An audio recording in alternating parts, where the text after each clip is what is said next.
अपना दामाद बेटा जी सुसर साहब। ये जो लोशा मियाँ है, कैसा गानों में इस्तेमाल होने वाला नाम है लोशे।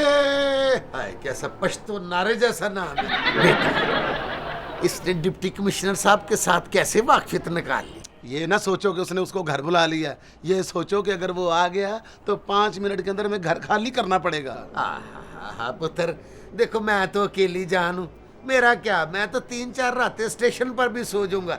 और तुम जरा बीवी वाले बंदे हो, तुम सोचो। सारा साहब मैं बीवी वाला हूँ और मेरी जो बीवी है वो आपकी बेटी है ना पुत्र, तियां जो होती है ना प्राय तन होती हैं। बस जब मैंने ब्याह दी मेरा तो रिश्ता खत्म हो गया, अब तुम्हारी जिम्मेदारी है। सुभान अल्लाह, अब मेरी जिम्मेदारी होगी आपकी बेटी। अरे मेरे बस में होता ना तो मैं अपनी बेटी की शादी कहीं तगड़ी जगह पे करता, आज ये रोना धोना तो ना पड़ता। अल्लाह, तगड़े जगह भी आई होती तो अब तलाक दिलवा के उसको WWF में ब्याह दो। बड़ी इंग्लिश आती तुम्हें। अरे जवाई पुत्र, हम गलत मौके पे गलत लड़ाई लड़ रहे हैं।